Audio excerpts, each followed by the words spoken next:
This next category is news and issue video team. So similar to the ones that we watched, but instead of being produced by one person, it's a team of people who worked on them. We have 5 in this category. So I wonder what you all think of whether we want to break it up or watch all 5 and then talk about them. Let's keep it going. Keep it rolling. Okay. 5, I promise. Okay, so Ramon, we had decided to watch them in batches. The last one we had 8 and we watched 4 and then discussed and then watched another 4. But since we're running a few minutes behind, we'll watch all 5 and then we'll talk about each one individually and then we'll start to pick our winners. Oh, and Ramon, you can turn your camera off while we're watching and then turn it back on for the discussion.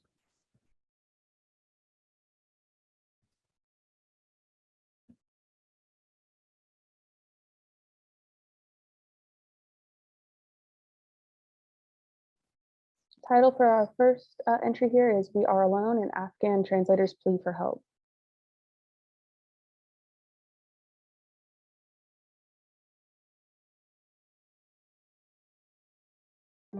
My small kid. This one is my daughter. She's my wife and small. We are big family. Rommel Nouri worked for the United States military for almost a decade. Now, as the U.S. officially wraps up its military mission in Afghanistan, it's time to end America's longest war. Tens of thousands of Afghan interpreters and contractors, like Rommel, fear they will be targeted by the Taliban. Last night, too much attacks on my base. The kids, they cried. I told them there is no Taliban, nothing is gonna happen to us. Don't worry. We spoke to Rommel over the course of a month, as the U.S. military completes its final drawdown. We offered to protect his identity, but he chose to go on camera to draw attention to his case. بله میفهمیم که رزق داره اما دیگه چاره چی است ده شوه از حالت ما با خبر شوند امروز صدای خدا نکشیم چه وقت دیگه ما صدای خدا کشیدن نمیتونیم Hello. Hello. Hi. How are you? How are you? در فامیل شخصم خانم است 4 طفلم است تقریبا 17 سال میشه که در بگرام زندگی میکنم همراه فامیل خود. This is my brother. Good morning. The bazaar, the town is open, but there is no customers. Before, people were happy, selling, buying, you know. Now it's way different. Emboldened by the withdrawal of the U.S. troops, the Taliban has taken over large swaths of the country in the past few months. The impact has reached Bagram, home to the largest American military base in Afghanistan. We are unhappy that the U.S. troops are going to leave Afghanistan because 20,000 people, they were working day shift, night shift in the base. The security was so good. People are now, they're trying to live here, you know. The Taliban is now in like 75 kilometers far from here. They are too close. For most of Rommel's life, American troops have been nearby. He started working for the military when he was a teenager. در ابتدا من لیبر بودم. باز وایس ترجمان وظیفه ما شد باز کم کم پروموت شده رفتیم وایس اسپیشال پلیسمنت شدیم بعد از اون باز تکنیشن شدم بودیم دیگه بین مردم و بین کارگرا و بین خود امریکایا. In the last few years, several hundred translators and their families have been killed, according to an advocacy group for Afghan allies called No One Left Behind. To acknowledge these risks, Congress created a program called the Special Immigrant Visa, or SIV. وقت ما بود که ما همراهشان همکاری کردیم که ما با کمک زوا ضرورت داریم نباید ما را نادیده بگیرن. Rommel is one of more than 20,000 Afghans who have applied.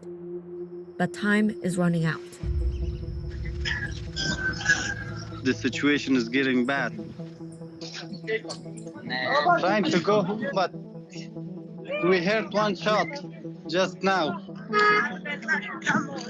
Villagers, men and women, they all are carrying weapons now. See, look, people carrying weapons. If I had money, I won't stay 1 minute here, you know. find safe place, to live. The SIV program is in no way going to be a fast enough program to get Afghans to safety.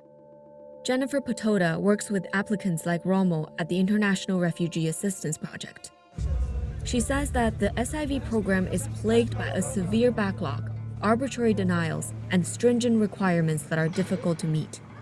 The most difficult step of the SIV application process is the first step, which is the Chief of Mission approval process, also known as COM approval. To get past this first stage, SIV applicants are entirely dependent on American supervisors and companies for proof of their work.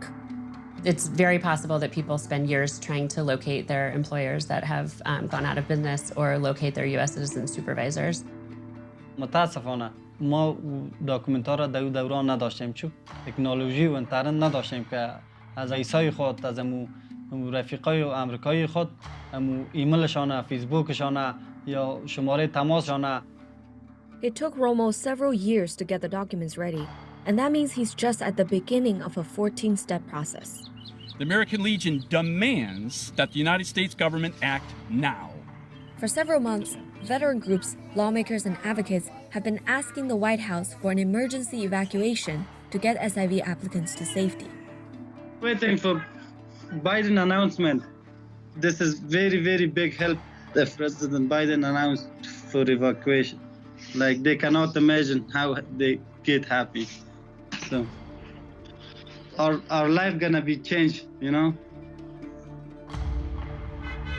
On July 21st, the State Department announced the details of an evacuation plan called Operation Allies Refuge. The United States will temporarily relocate these individuals and their families who feel threatened in Afghanistan so they can complete their special immigrant visa processing outside of Afghanistan. Currently, only those who have received COM approval will be relocated. We spoke to Romo after the news came out. You haven't received COM yet, so maybe that take too much time. Maybe one more year, or don't know, to get the COM. For now, the vast majority of SIV applicants, including Romo, are stuck in Afghanistan until their cases move forward. The State Department has acknowledged that the SIV approval process is slow, but says applicants need to go through a thorough vetting process. My father and my brother, they both moved to Kabul. But it's hard for me to take one house for rent that costs much. So we are here alone. Me, I'm gone. I don't have no more wishes, Only wish that I have, I want to see my kids happy, that's all. Trying to do the best, but there is nothing can I do now for them. Top U.S. military officials say after American troops leave, a complete Taliban takeover is possible. یک سال آینده که مثلا افغانستان حالتش بیخی بدتر شده میره. اگر اینمی قسم حالت پیش بره دگام اوضاع افغانستان بدتر میشه. این بسیار سخت است برای مردم.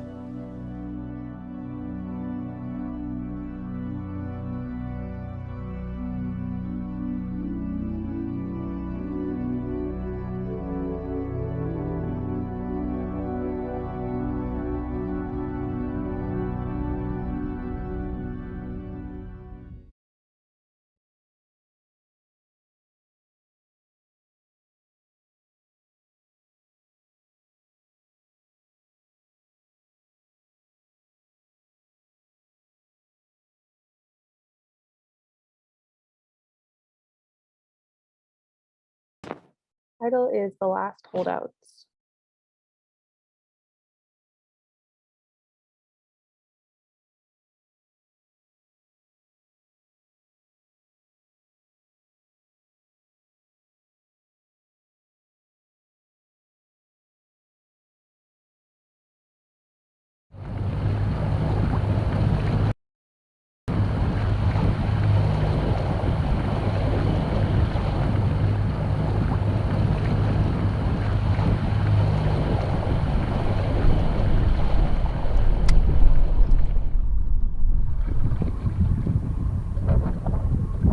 65-year-old Donald Dardar has been living off the land in Pointe-aux-Chenes, Louisiana his whole life. His father taught him how to hunt when he was just a child. They got one. My dad taught me everything that I needed to know about surviving. I trap neutral, coon, muskrat, otters. But over the last several decades, rising water and sinking land have drowned most of his childhood hunting grounds. But I've seen a lot of that disappearing. Places where we used to have land before, now we're shrimping on top of that, and the land's completely gone. Marshes that were once thick and fertile are now a network of ever-growing saltwater canals. Like now, the places that we used to do the trapping for the animals, you know, that it just washed all out of the way and it washed all the land out, and now we're fishing.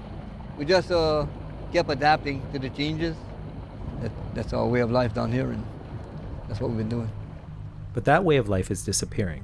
Louisiana loses a football field of coastline every hour. That's 16 square miles a year, and according to scientists, things are only getting worse. These marshes, they play a really essential role in the life cycle of a lot of marine organisms. Unfortunately for us here in Louisiana, our marshes are probably among the most vulnerable on Earth because they're very low lying, they're sitting right above sea level. Pointe-aux-Chenes and its neighbor, the Isle de Jean-Charles, are about 90 minutes southwest of New Orleans. At some points, these communities are just a foot above sea level. Indigenous tribes such as the Biloxi Chicamacha Choctaw have lived here since the 1800s. But soon, all their homes might be washed away. Southeast Louisiana, the southern part of Terrebonne Parish, had really suffered a lot because you get a tide that comes in from the south, southeast, southwest, and that water has to go someplace.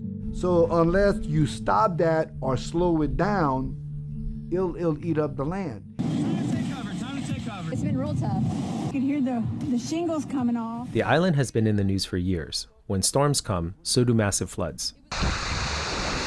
Even high tide will cover Island Road, the only way in and out. This area has become an early warning about the threats of climate change worldwide. However, the tribes have always been resilient. For generations, they've rebuilt homes, raised them on stilts, and despite constant flooding and cleanup, they've stayed. But now, people have reached a breaking point. It was only fitting in 2020 that this hurricane season would be a historic one, breaking multiple records, including the most named storms. For the second After a 2020 season that saw 5 major storms hit the coast, even longtime holdouts like Chris Brunet have decided to leave. Like many from the tribe, he's taken a deal from the state to move inland. It has been a decision that I hesitated to make until the last day. It was a yes with hesitation because this place has always been home. But residents of Isle de Jean-Charles have little choice. The Louisiana coast is eroding 4 times faster than other areas around the world. Some of this has been caused by climate change, but a series of man-made decisions has also played a huge role. In 1927, the Great Mississippi Flood killed 500 people and left 600,000 homeless. In response, the Army Corps of Engineers built a series of levees to prevent another overflow. But these levees also stopped the Mississippi River from bringing much-needed sediment to the delta. And as a result, what used to happen naturally was that during the spring flood, a lot of water and sediment would basically disperse across this very large area and add a thin additional layer pretty much every year. And that allowed these wetlands to kind of keep up with rising sea level. But once we built the levees to prevent flooding, that sedimentation stopped, and the sinking did not stop. In the far-flung search for oil, modern geologists and geophysicists often make use of the helicopter and the marsh buggy, a special vehicle which can take them into almost inaccessible swampland. Around the same time, oil and gas companies discovered rich oil reserves under the marshland and in the Gulf. Without laws to protect the marshes, they dug thousands of miles of canals to transport crews and equipment to and from their oil wells. And the problem is that these canals, they have widened. You get wave erosion, so the edges of those marshes along the canals, they kind of retreat. So in some cases, the widening has literally turned into entire open water bodies that have formed. And but that's what helped bring that salt water faster further inland, you know, so that's what messed up a lot of our marshes further in. If you very abruptly start digging these canals, then suddenly salt water is going to penetrate into environments that are not really adapted to that. And you get these very kind of disruptive changes, and all of these things kind of contribute to, weakening the entire system. The levees kept the delta from regrowing. The oil and gas companies dug even more, and then the world's oceans started rising faster. Sea levels are now increasing by 3 millimeters a year. Global warming is melting ice, and the oceans are heating up and expanding. All the predictions are that it's going to ramp up further in the future. Now, it's going to depend on human actions, how much it's going to ramp up in the future. In response, the state of Louisiana is building a barrier between the land and the water. The Morganza to the Gulf Levee Protection System is a 98-mile, $3 billion wall designed to block the rising Gulf water. But Isle de Jean Charles falls outside the levee ring. The island has been sacrificed, and the state has other plans for the tribe. In 2016, Louisiana won a $48 million HUD grant to build a resettlement area in the town of Schriever, 35 miles inland. The people of Isle de Jean Charles will get a new home for free, but they must give up residency on the island. Because they didn't want to include us in the Morganza to the Gulf Hurricane Protection System. Now I got to go there and let go of my house? I mean, where's the fairness in that? I mean, it's like, it makes no sense. This new development is being built on old sugarcane fields, far from the water. There's no hunting or fishing here. But after decades of fighting Mother Nature, tribal members like Brunei took the deal. And I didn't think that was going to happen in my time. But it is. And that's still a strange feeling. It really is. The development is scheduled to be completed by the end of 2021, but delays caused by COVID-19 may push that date back. Teresa Dardar, Donald's wife, has no plans to move from her home. The couple live just inside the levee ring. Their home is protected, but Teresa still feels too much of her indigenous culture has already been lost. Sure, we could build a house, buy a house somewhere else, but it would never be the same. This is the roots. This, just like a plant, you deroot a plant and you leave it in the sun, it's gonna die. I ain't got that many more years left, so I think I'm gonna ride out my years, I'm sure, here. We should still have enough land for my time anyway. But I hope I don't even see this right here all disappear. It'd be heartbreaking to see all this land gone. Louisiana is not the only place where coastal erosion is an immediate threat. Well, there are some countries that will disappear altogether. We have all these mega cities in these very low-lying environments, and they are, facing very similar issues. I mean, Isle de Jean Charles is, of course, already being relocated, and it's a complex operation. Now, just imagine if you have to do this for a community that is like 1,000 people, or 10,000 people, or 100,000 people, or 1 million people, because that's where we're headed eventually. And I don't think anyone really knows how that's going to work.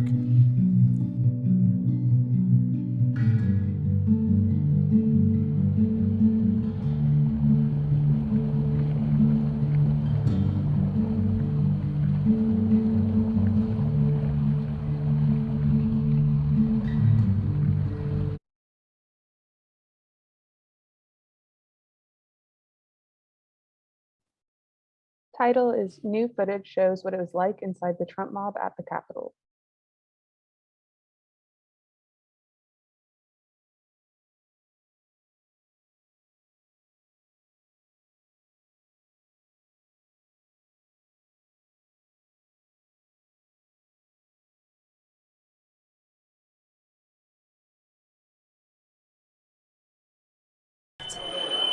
What's about to happen? I'm pressed. No, you can't come in. Nobody can come in. We followed a group of Trump supporters as they walked into the U.S. Capitol and police officers stood and watched. What's their plan? I have no idea. We got all day. Tonight, tomorrow. Whose house? Whose house?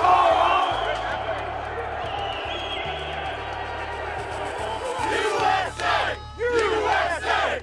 It all started as a peaceful rally around 10 a.m. I love President Trump. He asked us to come out and support him, and I was glad to do that. Stop the steal! Stop the steal! We will never give up. We will never concede. And we're going to the Capitol. And the crowd responded to his request. Hey, I'll fight with you. I'll fight next to you. I'll keep going. I love you all for being just having the balls to come here. I'll fight with you.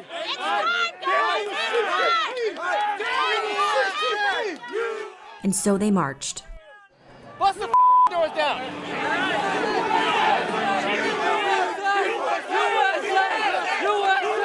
USA! All these politicians work for us. We pay their salaries, and we pay our taxes. And what do we get? Nothing. They don't represent us. They need to pay the ultimate price for their crimes. An example needs to be made. If you're scared of confrontation, do not move forward. Patriots, move forward. This is our chance to show them how serious we are. Things took an ugly turn in the early afternoon when hundreds of people breached the building. This is the people's house. Let us in. Get in there! Arm! Get the in there! Let's get them. Every single in there is a traitor. Every single one. String them up. Police fired tear gas into the crowd.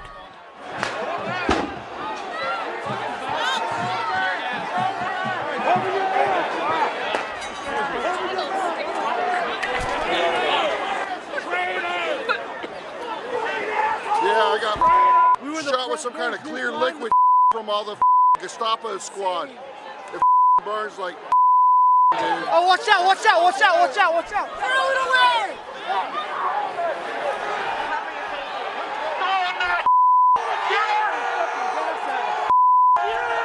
But it wasn't enough to stop them.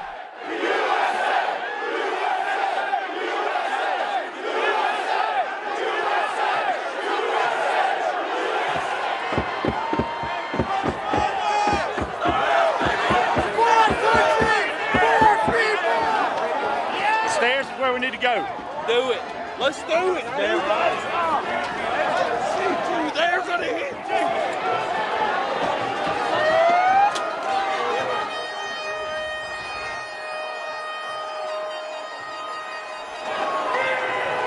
Come on! This way! This way! This way! This way! As the mob entered the building, police officers stood and watched. One woman was shot inside of the Capitol and died. And then police pushed everyone outside. I heard a really loud bang. We all thought it was like a flashbang or something like that, but a girl got shot. You can see the blood.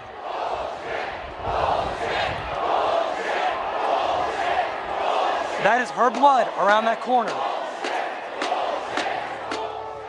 At least 5 people died, including a police officer. Even after all of the violence and death, some Trump supporters stood proud of what they did. This is America, and we're all here to fight for our freedom. It is not their America, it is our America. Yeah, I was the first person in, Mambo. I was like the first.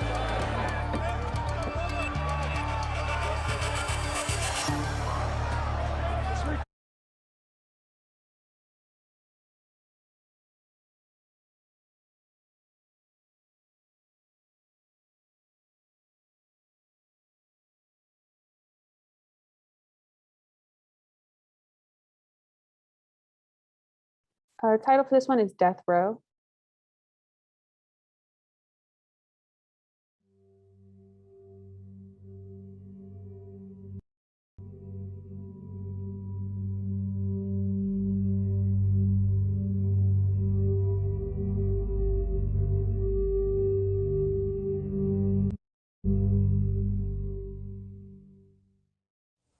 worst day of my life on death row was December the 9th, 1997. So that's around Christmas time. And on my bed on death row, listening to Christmas music, singing and making the best out of a bad situation. And I look up and I see all these guards. And the guards in the back, they know me and they crying. And that morning they came and told me that my mom had passed away. I'm sitting on the bed waiting on my mom to come visit me. They took my mom in the morgue. It still hurt to this day, man, you know? Definitely didn't kill me, but it killed my mom and my dad.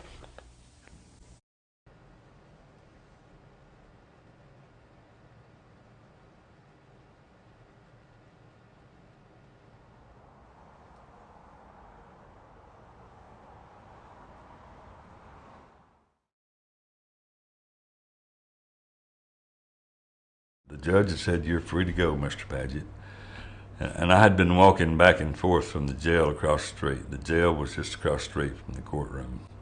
Someone from the jail, an inmate from the jail, apparently seen me. And seen me with no cuffs and no shackles on, so they knew what the verdict was. And so they started bam, bam on the window. You could hear another one, bam, bam. And then after a while, the whole jail was rocking because they was glad that Mr. P got out. And I remember giving the victory sign. It got louder. And my son drove me to my mom's house, and to see my mom, got out in my mom's open yard and started walking. It felt like I was on a log rolling in the river. I was just off balance. You know, I couldn't handle that, all that space.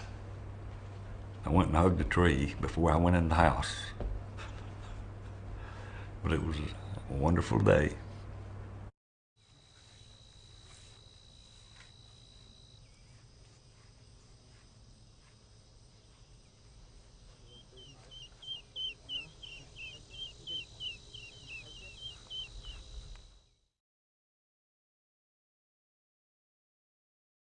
My son's death certificate still says he was murdered. How can I live with that? What can I do? How can I fix my life?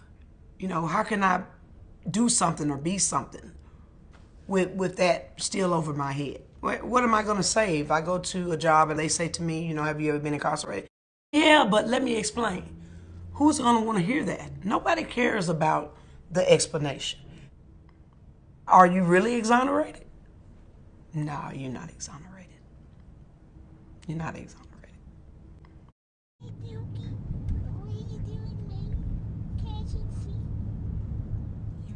Hold on, buddy. Wait, sweetie, wait. What you hear? Wait a minute. It's okay. Bing, bing.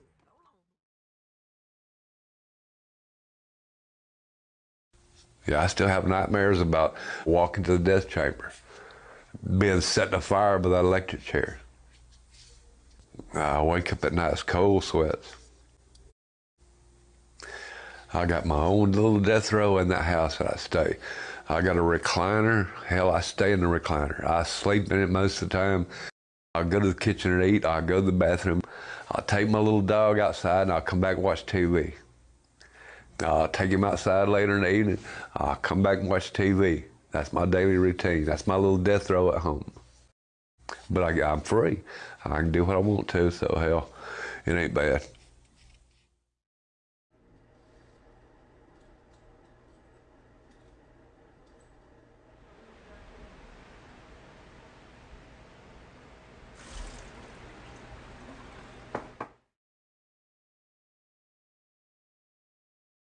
The experts in the field had testified that this was not my DNA. The prosecutors tried to confuse the jury, and the jury just said guilty, and everything just froze. My vision just kind of come into a tunnel, to a small little hole that I'm looking down through, and I see the jurors, and they're wiping tears from their eyes, and I see the judge with his head down, and I'm looking around, everything's just little small photographs. It's just like little pictures blinking. It's all slowed down, and my attorney hanging on me said, "Oh my God, Ray, how did they not see the truth? I can't understand their decision." I look over at the prosecution side and the victim's family side, and they're jumping up and down and celebrating. I'm stunned. I'm shocked. I'm frozen. It's like, no, back up, rewind. This can't be happening. This isn't real. And I was snapped back to reality pretty quick, because within just a few moments I heard the most horrible scream, this wail from my mom and my little sister also, not even 5 feet behind me sitting. And I turn around to see the look in their face. They're crying, they're screaming, "Mom, don't cry, Amy. It's all right, I'll be okay, don't worry." They weren't just doing this to me, they were doing it to my family.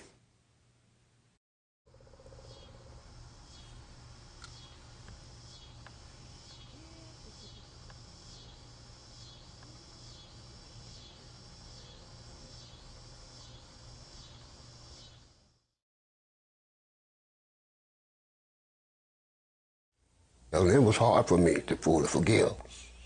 Because if I don't fully forgive, I can never fully love.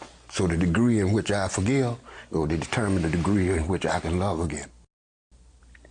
I just sometimes wish everybody could really understand the depth of their pain. I wish I could turn back the hands of time, but I can't. All I can do is do the best I can in the final days that I have left. See, they dry. Don't make sure that new one. That's all right. Wait a little while. See this plant? It came from that one. I cut pieces and put it in here. See how it's growing? See the new growth?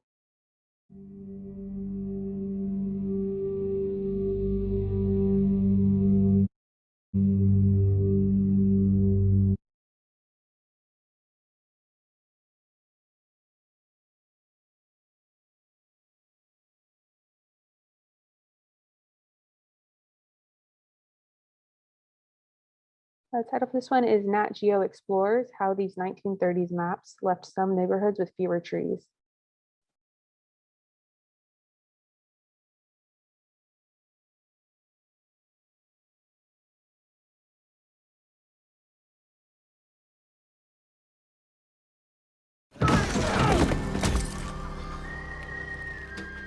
Making friends again, Billy? I like to keep my enemies close.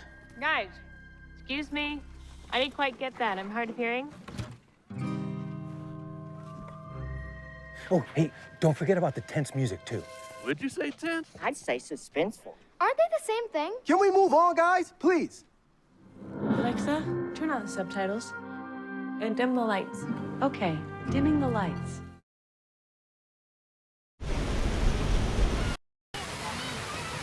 No matter where you live in a city, if it's summer, you're gonna feel the heat. Sure, AC helps.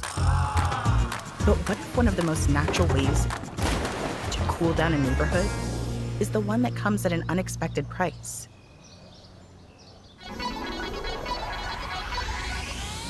It's really hard to get trees into cities. Trees have to compete against utilities, against roads, against water mains, against driveways. Trees are really inundated with a lot of pressures, and believe it or not, getting a tree into the ground in a city is very challenging. Dr. Vivek Shanda studies the complex relationship between trees, the built environment, and communities in the face of climate change. A tree can provide ecosystem services. One is obviously shade. When you're under a tree, you can really feel the air temperature difference between that shaded area and that not shaded area. The other thing that trees are doing is what we call transpiration. They're pulling up large volumes of water from the ground, and that allows the tree then to transpire through the leaves as well. And that changes the humidity around a tree. So how do neighborhoods that look like this differ from ones like this? These trees can really mediate temperatures in cities by upwards of 13, sometimes even 20 degrees Fahrenheit. Areas that have tree canopy tend to use less energy. That means their energy bills are lower. How can a guy ever save any money? We're also seeing the people living in neighborhoods with a lot of tree canopy are selling their homes and getting more money for the same home that would be in an area that has less tree canopy. So they're building wealth additionally through that process. And then, of course, we're seeing all the physiological effects on the human body. When temperatures go above 98.6 and we don't have an active way of cooling ourselves down, we end up running into an issue of being able to thermoregulate our bodies. It's awful hot. And that's why the most deaths that occur from natural hazard are from heat waves more than any other natural disaster. How did it get this way?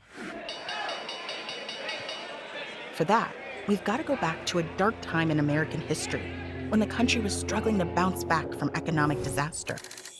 The only thing we have to fear is fear itself. Right after the Great Depression, there was a lot of interest in trying to enable communities to secure home loans. A lot of people were defaulting on their mortgages, so the federal government stepped in. The New Deal was proclaimed a social revolution to lead the nation out of a Great Depression. The New Deal was one of those unusual moments in U.S. history where any policy Franklin Delano Roosevelt would promulgate was passed by Congress and was made into law. And so one of those was this creation of the Home Owners Loan Corporation. That was the federal entity that allowed delineation of neighborhoods into variations of risk. Emphasis on risk. The HOLC began drawing color-coded residential security maps of neighborhoods in over 200 cities, a practice later known as redlining. Neighborhoods were characterized as one of 4 grades. A was considered, quote, the best grade. A B was considered still desirable. C was considered definitely declining. And then D was considered, in the language, as hazardous or very risky. And risk in that sense was often immigrant communities, African American communities, people of color more generally, and then low-income communities. That grading created a segregation policy based on the color of their skin, more so than necessarily their ability to pay back the loans. These unjust policies went beyond dividing cities.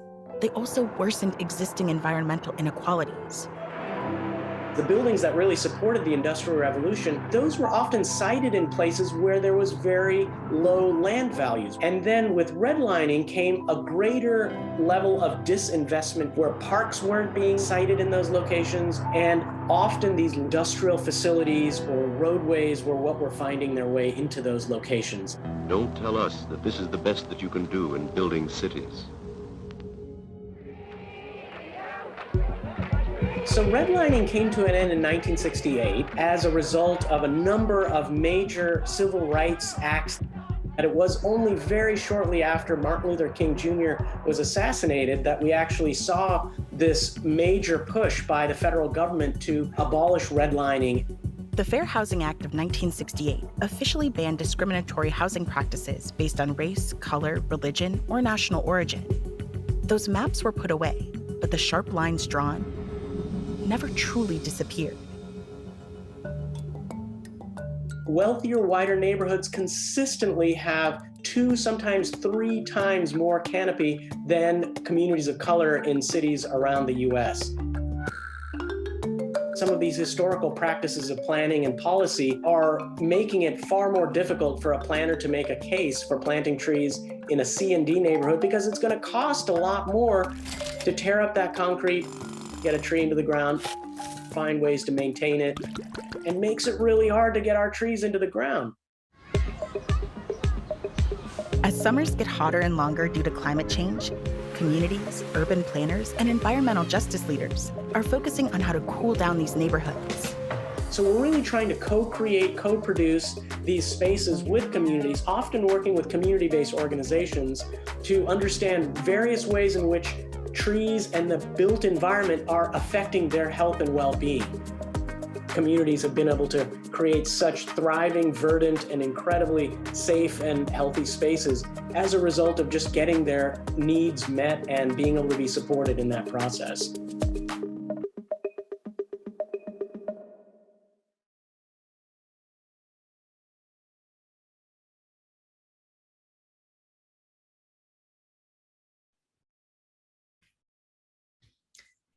Okay. Another group of really, really great videos. Why don't we start with just kind of go through them in order and say a little bit about each one, and then we can start to rank them. So the first one was the "We Are Here Alone," the Afghan translators' plea for help by the New York Times.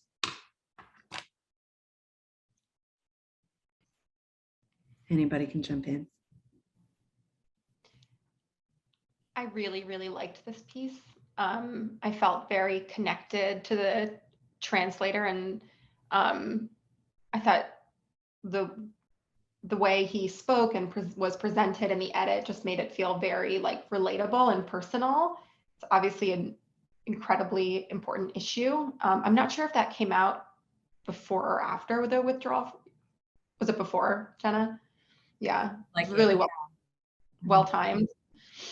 And I loved the use of archival. And I thought that they managed to, obviously switching between like mobile and horizontal video, they managed to make that work in the edit very seamlessly. I agree. I thought this one was incredible, to have footage all the way through his journey, and but also meanwhile really explain the SIV process and why it was so difficult via the narrator. I thought that was just incredibly effective, the way the story was laid out. You can also really feel the change in spirit once the announcement's made from him, that he didn't have the calm approval and he wouldn't be able to move forward. And that was really effective and personal way to explain such a complex issue. Yeah, I noted in the Slack that they have a lot of sources for the visuals with the cell phone footage, the interview shot, the different graphics, and I think that it's difficult to tie all of those into a single like visual voice, but the story was strong enough to do that on its own, and the narrator like really helped that along. So I felt that this was a very strong story. I agree. Also, sorry, I'm just seeing all the Slack things. I totally did not see that. This piece, it was really, everything about it was well shot, and I like the way that they incorporated. It was, I mean, the editing was so well done that I didn't feel jarred going between the like kind of well shot camera material and the mobile footage, and the fact that it was just primarily told through that one translator was really compelling.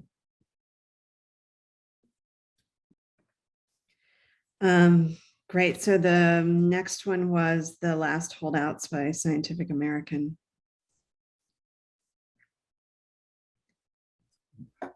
I'm a big fan of this story. I think that the visuals were excellent. I think that the interviews were great. I know it's very difficult to interview scientists and experts and make the information seem, digestible. And I think that they did a great job with that. The graphics were very helpful and, showed exactly the issue that they were facing. And I love that they spoke to a lot of the people that were being affected, and you really got to hear their voice in it. And I think that the story did a great job everywhere. It's one of my favorites. I agree. I thought this one was excellent. We all know covering climate change, what a challenge it is to mix personal stories and the scientific angles. And I thought they just did such an excellent job of like pacing you, connecting with the people who live here, and then explaining how what's happening to this area is so dramatic. And it's a mix of natural forces and some man-made forces all combining to create this like tragic situation for this tribe. So, and also, really glad to elevate Indigenous voices, especially in this area.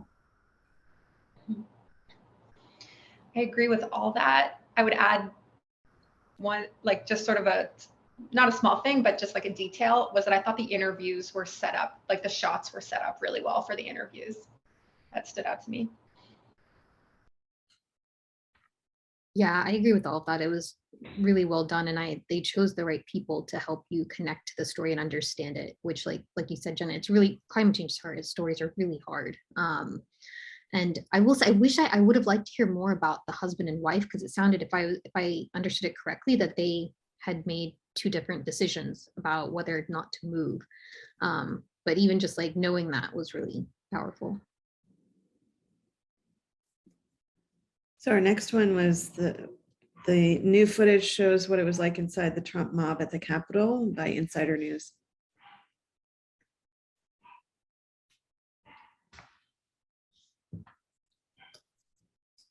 This one was, I was just thinking, watching it, as usual, I felt, disturbed by this footage, as I do when I watch most of the footage from January 6th. I just noticed, compared to other pieces, they didn't use any UGC footage. This was all their original footage, which I thought was worth noting. They stayed right in the middle of it the whole time. They had a really great first shot too of them walking in and saying, "Can we come in?" And the police standing by and saying, "Nobody's allowed to come in," as people streamed in. Hard-hitting news piece. Yes, definitely. Like, if anything stands out from this piece, it's that they had a lot of really, really good footage to show, what was going on at the Capitol that day. It was more observational and, less, like the narrator did a lot less in this piece than to just kind of give a general overview of what was happening. So you're kind of really just watching something unfold rather than trying to understand the issue behind it. Yeah, I agree with that. I'm glad that they kind of didn't use the narrator too much. And I think it is, I just noticed that you guys said it was published on January 8th. That's very impressive. Mm-hmm. Yeah, that was kind of what stood out to me. I really like the style. I agree that like it did feel very newsy, and like it hadn't quite had the time to dig into all the detail of what was happening and why, but that's a very impressive turnaround. Yeah, it almost belongs in the 24-hour category. I didn't realize it was published on January 8th. That's impressive. Yeah, I probably just missed that, the category, 24-hour category by a few hours. So the next one was the sentence to death but innocent. I first of all hear what you guys think, and then I have a question for everyone.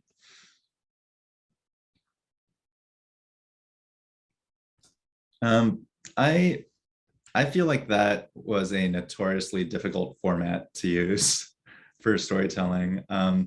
You have such a short time with your audience, and you're trying to build a connection between your characters and your audience. And I think that, I was impressed that they chose to go with, those they weren't still portraits, but, still video portraits where there's not a lot of movement on top of the interview. I feel like that was, an effective use of that technique.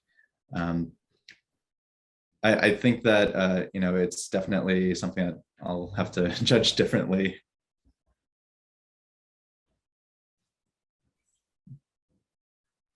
I liked that I really liked the portrait usage actually, because since it seemed like it's an Instagram story, obviously, I feel like it's really easy for people to just click by with Instagram stories, but the portrait, at least for me, I felt drawn in by just having to look into someone's face as they're hearing their own.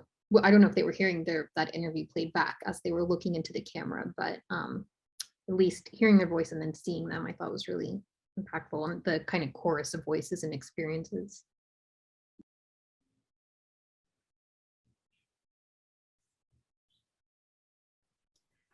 So the question I have for you, oh, sorry, Jenna, go ahead. Oh, well, I'm interested to hear your question. I wonder if it's what I'm thinking, that it is. I thought this was an exceptional use of this particular medium. I think it's hard to compare it to the more traditional online documentary video style. But I liked a lot of the methods they chose to engage people on a story in the story's audience. I especially liked that, a story about people who were on death row unjustified. We got to hear from them first before we learned what they did. I thought that was a really effective formula for drawing people into who these people were and what they went through, rather than, immediately the question always, what did they do? And makes you connect with them on a more human level first. Yeah, so my question for you is about format and whether the format qualifies in this category. Just to go back to the guidelines for the online video presentation and innovation division, the online video entries, it says in the guidelines, are self-contained click-to-play video stories. These entries will be judged on the video alone and no other story components. For the entry, they took and made it, as a single video. But as it was originally published, it was an Instagram story. Sure, if you start it and don't do anything, it's going to play all the way through. But then there's also the option to tap through and kind of skip cards or, swipe away. So do you think this qualifies to be in this category as you interpret the guidelines? And I'll just drop them into Slack so you can see that again. Yeah, I was thinking this story belonged more in the innovation category, because there's a line there that stories published to social media are eligible. And, sure, the entry itself was a click to play video, but we all know it was a tapped story. So I think that's my feeling. Are we allowed to move entries to different categories? We can't move them to the categories, but we can disqualify them. Unfortunately, in the first round, a lot of stories were disqualified either for length because they went over the 10 minutes or because they had submitted an individual and actually belonged in team. This one did not get disqualified in the first round, but it's up to you all whether we want to consider it for this category. And it wasn't published anywhere, like they didn't publish on the Nat Geo website or anything. I tried to find it, but I wasn't sure if maybe I missed it. I don't know.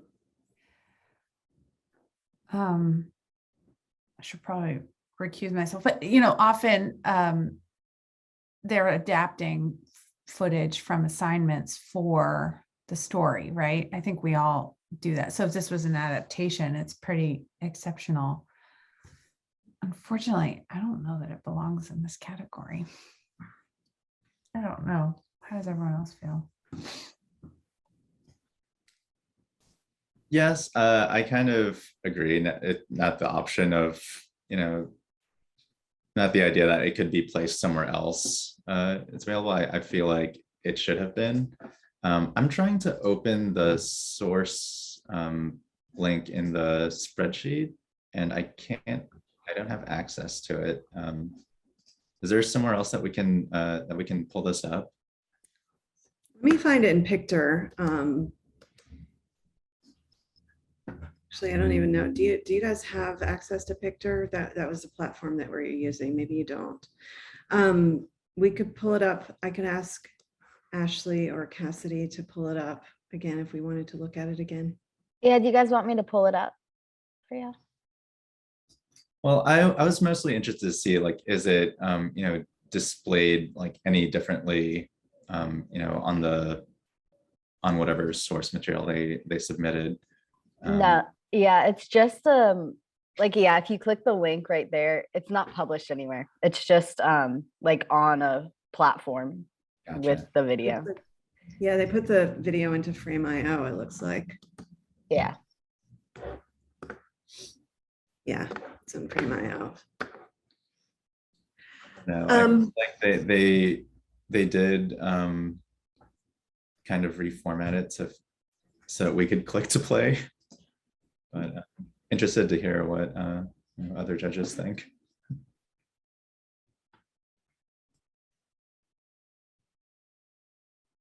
I'm torn. I really wish I had like a strong opinion one way or another, but on the one hand, I feel like I think what gives me a bit pause is that we can't move it to innovation, because I do feel like it's worthy of recognition just in terms of like just purely on storytelling. I appreciated just kind of how stark it was. So yeah, I don't know if that's helpful. So just to make sure I have this right, this was originally an Instagram story with like 7 stories that you could tap through and visit them. So as well, one Instagram story with, I don't know how many slides. So it looked like it had, I don't know, 15 slides or so. And if you're viewing it as it was originally published on Instagram, it's a tab story, right? So everyone knows how Instagram stories work. For the entry, it looks like they put it into a single video file and put that in Frame.io and uploaded that.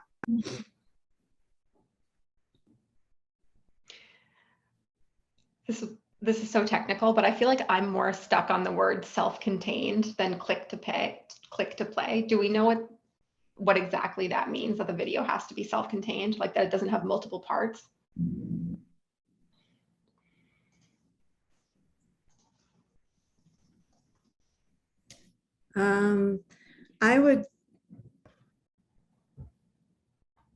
I interpret that to mean in one video file, like a linear video in a single file.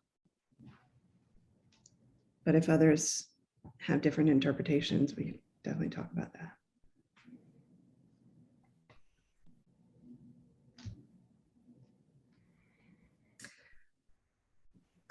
Just in the interest of time, I would suggest we move forward with selecting our top 3 or 4. Ramon, we have the option to last one. So pardon? The redlining. We talk about the last one. You're right. Sorry. How these 1930s maps left some neighborhoods with fewer trees by Nat Geo. Thanks, Jenna.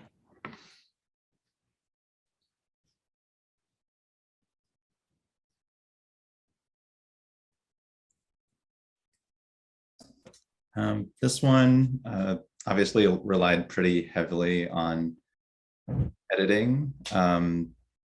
The stock visuals and the music like really drove the emotion in the story, which, you know, is kind of required when you only have like what seemed like a Zoom interview to work with.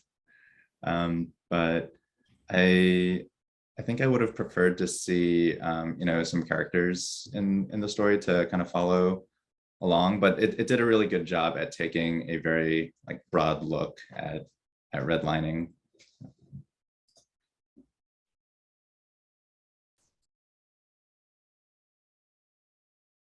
Yeah, I agree. I like that I think anytime you can look at the impacts of redlining all these years later is very important. I did feel at points that it was a bit too quick, despite just because there was so much information. So I wish maybe they had slowed down the pace a bit. I think this one is also like, it's just a different format than the others that we've been looking at. Like, it's not documentary style, it's an explainer. I thought it was good as an explainer, that it was comprehensive and the graphics were strong. And that it both like took a pretty micro level view and a macro level.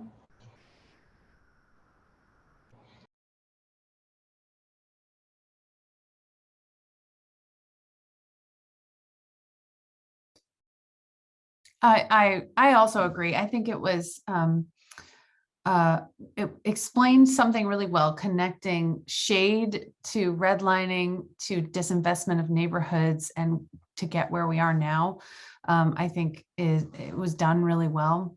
There were times when I felt the music and style was maybe a little too lighthearted for the subject matter. But I agree. This is, again, like if we're talking about creating something for a certain audience, you know, either like an explainer, Netflix type audience or a YouTube type audience, this makes sense. But if we're thinking about it in like a short documentary form, it stands out as something very different.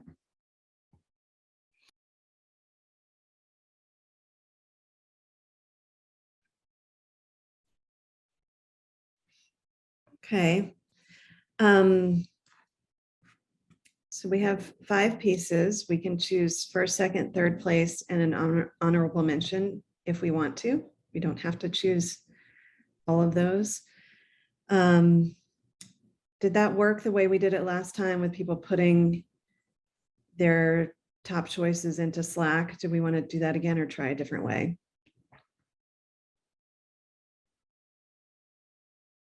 Okay.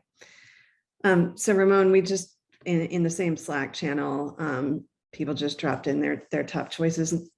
They can be in order. They don't have to be in order, just so we can see which ones we have in common and start to rank them from there.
Okay.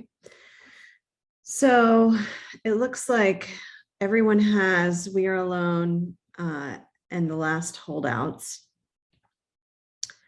Some people put an order to theirs and others didn't. Do people want to make a case for one in first and one in second, or? I'm feeling We're Here Alone is 1, Last Holdouts is 2. Mine are in order. I didn't put numbers. Same.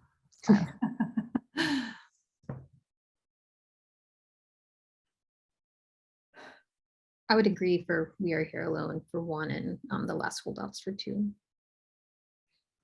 How about you, Ramon? Looks like you swapped them, but I don't know if those were meant to be in that order. Yeah, I kind of just threw them up there. I'd agree with that ranking. Okay. So I'm gonna just note that in the Slack. And then does anyone want to make a case for number 3? Well, who's going to make the decision on if the death sentence is in this or not in this category? I think that's the question. Marcel, is it you? Not me, actually. It's all of you. Okay.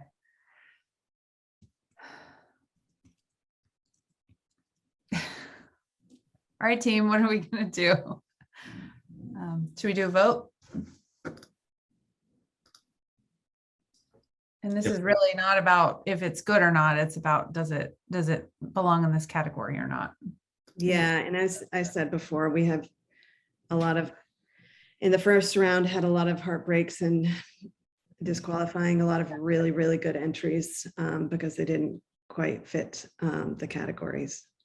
This I don't think is a self-contained click-to-play video story. I think when they say self-contained, they mean it's not reliant on the text and graphics in the rest of the article, because often, you know, we all use video as interstitials as well. So that would be my interpretation.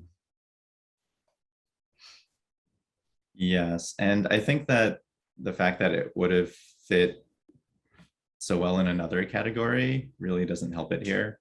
Yeah. I agree with that. I think like just going strictly by the guidelines, it doesn't fit in this category, unfortunately. Okay, so we will disqualify sentenced to death but innocent. So the last two are the maps and the January 6th, the mob at the Capitol.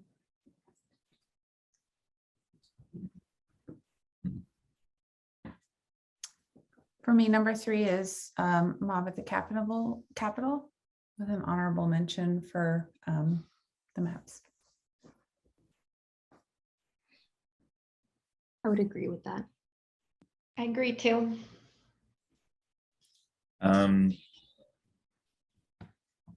I gave an honorable mention to the Capitol story, and I don't know.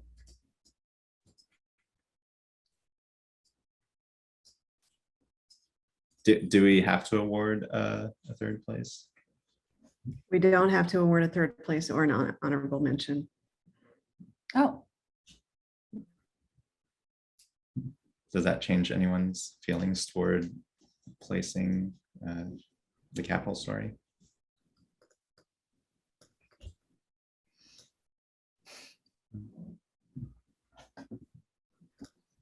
For me, it doesn't. I think like Capitol riot or Capitol insurrection coverage is really, really hard to compete on. Like there was just so much exceptional work done, including in this sort of fly on the wall documentary style. So I like take that into consideration. But I think for a video that came out 36 hours probably after it happened, it's really good.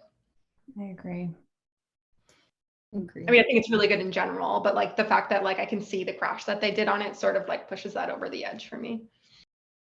Okay, I can see that, you know, taking into account that you know, that time consideration. So. Okay, so it sounds like we agree on the Capitol for number 3. Do we want to award an honorable mention? We don't have to. I think I could live without an honorable mention in this category. I agree. Okay. So we have our 3 winners. First place is Here We Are Alone by the New York Times. Second is The Last Holdouts by Scientific American. And 3 is What It Was Like Inside the Trump Mob at the Capitol by Insider News.